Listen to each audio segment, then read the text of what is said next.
చర్ల మండల బిఎస్ఎఫ్ఐ అధ్యక్షుడిని.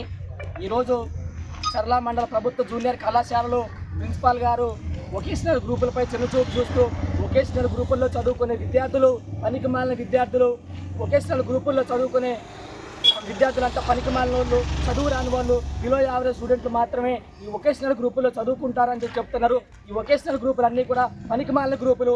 ఈ పనికిమాలిన గ్రూపులు అనడమే కాక మా కమిషనర్ గారు కూడా ఈ గ్రూపులన్నింటినీ పనికిమాలిన గ్రూపులని అంటారు అని చెప్పడం జరిగింది. కాబట్టి అలా పనికిమాలిన గ్రూపులుగా పనికిమాలిన విద్యార్థులు అని చెప్పేసి ఒక ప్రిన్సిపాల్ అయి ఉండి కూడా విద్యాబుద్ధులు నేర్పాల్సిన ప్రిన్సిపాల్ ఈరోజు విద్యార్థులు పనికిమాలిన గ్రూపులు అని చెప్పేసి చెప్పడం సరైనది కాదు.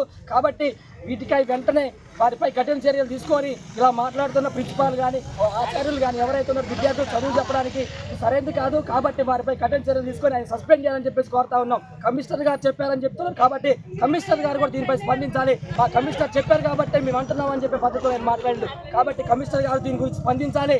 పనికిమాలిన గ్రూపులు అయినప్పుడు మరి కళాశాలలో ఎందుకు నడుపుతున్నారు? పనికిమాలిన విద్యార్థులకు మీరు చదువు ఎలా చెప్తున్నారు అంటే ఇక్కడ చదువుకునే ఆదివాసీ బహుజన బిడ్డలంతా మీకు పనికిమాలిన విద్యార్థుల్లాగా పనికిమాలిన పిల్లల్లాగా మీకు కనపడతా ఉన్నారా?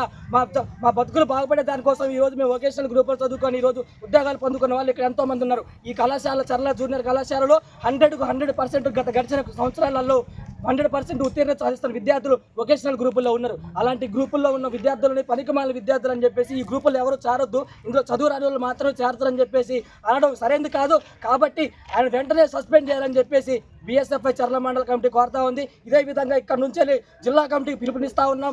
వీనిపైన చర్యలు తీసుకోవాలని చెప్పి సస్పెండ్ చేయాలని చెప్పేసి మేము కార్యక్రమాలు చేపడతాం. భవిష్యత్తులో కూడా ఈ కార్యక్రమాలు ముందుకు తీసుకెళ్తాం. సస్పెండ్ చేసేంత వరకు బిఎస్ఎఫ్ఐ పోరాడుతుంది.